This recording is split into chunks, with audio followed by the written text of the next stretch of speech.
Salut tout le monde, c'est Dani d'Énergie Fit. Aujourd'hui, être bien dans l'inconfort. On va jaser de ça, je vais vous conter des affaires, puis ouais, vous autres, comment vous vivez ça, d'être bien dans l'inconfort.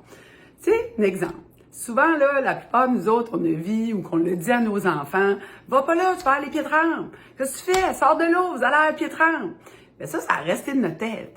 Fait que quand on fait des choses en vieillissant, ben là, ça revient, oh mon Dieu, je vais aller pieds trempes. Oh mon Dieu, je vais être pieds trempes. Je vais pas aller là, je vais aller pieds trempes.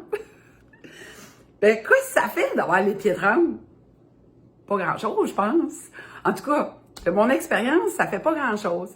Mais c'est vrai que d'être bien dans l'inconfort, que c'est pas grave d'avoir les pieds trempes. On va changer ou on continue à avoir les pieds trempes, ça dérange pas.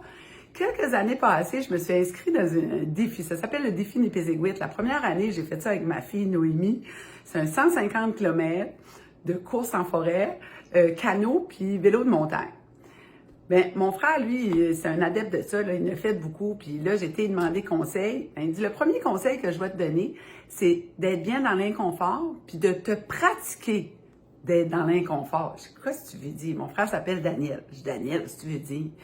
Ben, finalement, ces défis-là, on traverse des rivières, il y a des ziplines, il y a plein d'affaires, plein de choses qu'on fait.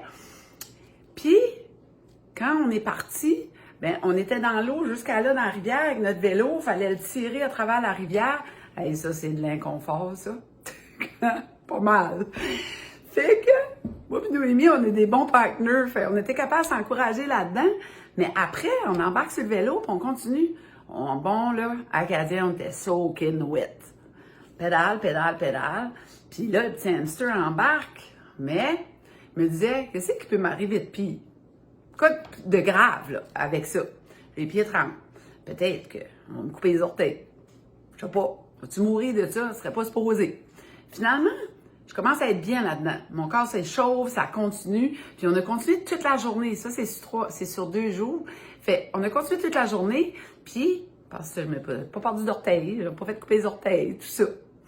Fait, ça m'a vraiment porté à réfléchir d'aller en raquette. Tu sais, on va faire de la raquette, il fait froid, s'habille, plein de doubles. Pourquoi?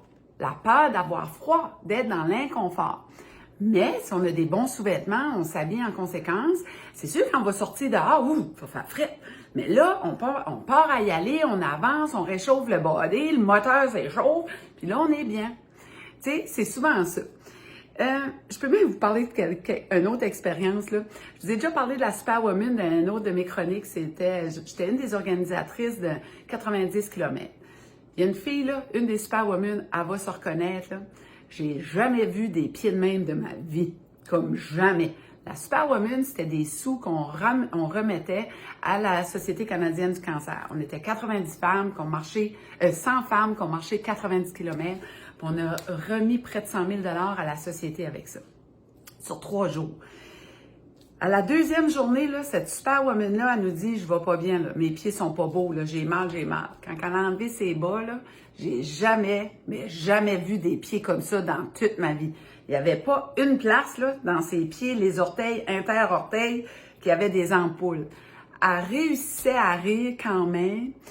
Il y a des petites larmes qui ont coulé. Les guides, on a pris soin d'elles. On avait des filles là, qui avaient de l'expérience, une médecin qui était avec nous autres. On a pris soin d'elles, tout ça, quoi faire. Mais le mental était tellement fort que pourquoi qu'elle faisait cette cause-là, que le lendemain, elle a remis ses bas, remis ses sneakers. Puis là, une des guides là, qui était médecin, elle a dit, moi, là, j'ai fait du soccer, va t'arranger ça. Duct tape, la vaseline, elle a remis ça. Puis elle a terminé son 90 km. Ça, c'est pas être bien dans l'inconfort. Mais c'est tellement solide. Ici, là, c'est tellement fort qu'on réussit à surmonter ça. Il s'agit juste de le vouloir, puis de réaliser, puis de se poser la question. C'est vrai, je suis vraiment dans l'inconfort, mais comment je vais faire? Mais à chacun son inconfort, puis à différents niveaux, puis dépendant comment on a été élevé ou qu'est-ce qui nous a été dit, puis comment qu'on fait pour surmonter ça. En tout cas, j'ai hâte de vous entendre là-dessus. On partage, on aime et on commente. Puis donnez-moi des commentaires. C'est quoi vous autres, vos expériences avec l'inconfort? Comment être bien dans l'inconfort? Hein? Ça sonne drôle quand même. Bon dimanche. Bye!